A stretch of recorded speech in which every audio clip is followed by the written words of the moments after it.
warahmatullahi wabarakatuh. Perkenalkan, nama saya Dian Anisatul Aini. Saya kelas 12-3. Di sini saya akan membacakan cerpen yang berjudul Langkah Sunyi di Tanah Asal.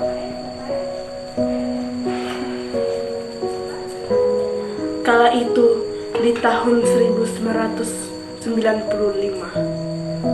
di sebuah sudut jalan yang sepi, berdiri sebuah halte bus usang, tua, sunyi, namun setia menunggu waktu yang terus berjalan tanpa jeda.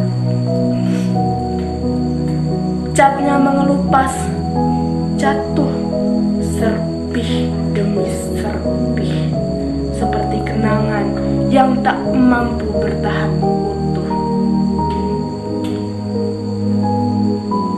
Besi-besinya berkarat, sesekali berderik pelan saat tertiup angin, seolah menyimpan cerita tentang hujan yang datang dan pergi berkali-kali.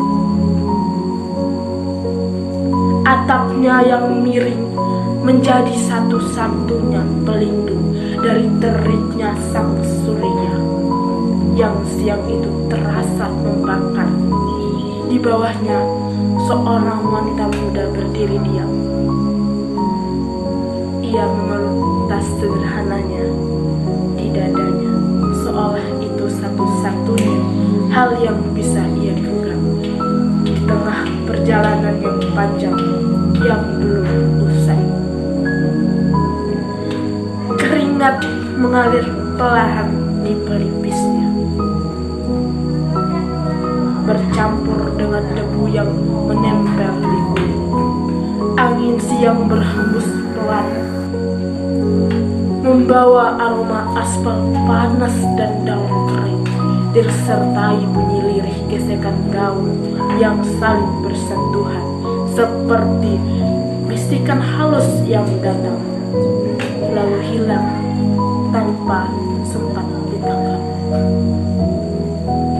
Matanya menatap jauh ke jalan yang kosong, namun sebenarnya ia sedang melihat sesuatu yang lain, sesuatu yang tak tampak namun terasa begitu dekat, yaitu masa lalunya.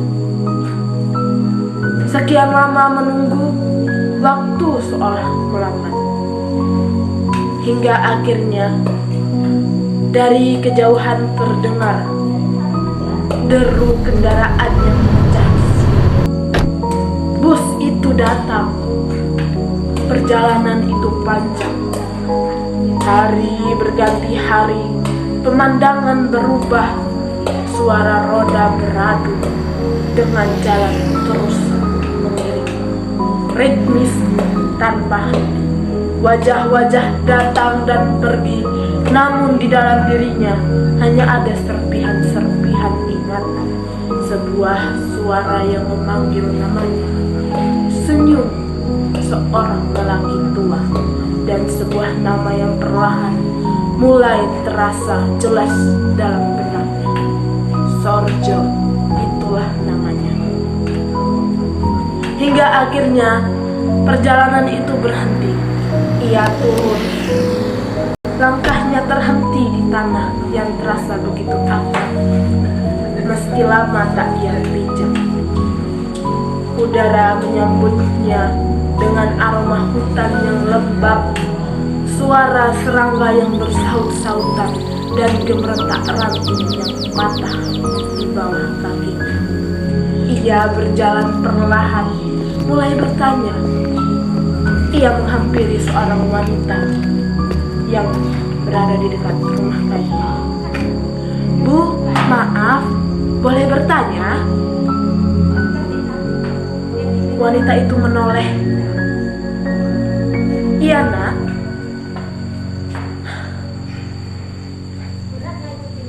"Kalau kakek Sorjo tinggal di mana ya, Bu?" Wanita itu tampak berpikir sejenak, lalu berkata, "Oh, Sorjo ya? Iya, saya pernah dengar. Coba deh ke arah sana di SP2. Oh iya Bu, terima kasih ya. Ia melangkah lagi. Beberapa langkah kemudian, ia kembali bertanya.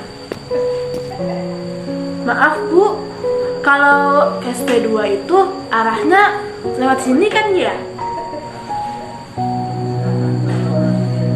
Soalnya saya mau cari rumah kakek Sorjo. Iya, lurus saja. Nanti juga ketemu. Orang sana pasti tahu. Wanita muda itu tersenyum tipis. Iya, makasih ya Bu. Langkahnya kini terasa lebih pasti. Nama itu tidak lagi sekedar ingatan, melainkan arah. Hingga akhirnya ia tiba di sebuah tempat bernama SP2. Dan di sanalah langkahnya terhenti. Di hadapannya berdiri seorang lelaki tua. Wajahnya dipenuhi garis waktu, kulitnya legam dimakan hari, namun matanya tetap sama, hangat. Tak ada keterkejutan yang berlebihan, tak ada tangis yang pecah, hanya sebuah tatapan panjang, dalam, seakan waktu yang berhenti di antara mereka. Di antara keheningan itu, suara alam perlahan meredup, dengung serangga menjauh, angin seolah melambat, memberi ruang bagi pertemuan yang tak membutuhkan kata. Wanita itu menatapnya, mencoba memastikan sesuatu yang sebenarnya sudah ia rasakan sejak tadi. Dan lelaki tua itu pun tersenyum. Senyum yang sederhana namun penuh makna. Perpisahan yang dulu terjadi kini terasa seperti jeda yang terlalu lama. Tak ada kata yang perlu diucapkan, karena di dalam diam itu semuanya sudah tersampaikan. Bahagia mengalir pelan di dadanya, hangat, menenangkan, dan akhirnya utuh. Waktu kembali berjalan. Setahun kemudian, pada 1996, wanita muda itu kembali lagi ke Bengkulu. Namun kali ini, ia tidak datang sendiri. Ia membawa keluarganya. Langkahnya lebih pasti, tatapannya lebih tenang. SP2 yang dulu hanya menjadi tempat persinggahan, kini berubah menjadi rumah. Tempat ia tinggal, tempat ia tumbuh, tempat ia menjalani hari-harinya sebagai seorang ibu. Di sana, ia hidup berdampingan dengan ingatan yang tak lagi mencari arah. Dan di antara langkah-langkah sunyi, debu perjalanan yang perlahan menghilang, serta rindu yang tak lagi mencari arah, ia akhirnya mengerti bahwa pulang bukan tentang seberapa jauh kita melangkah.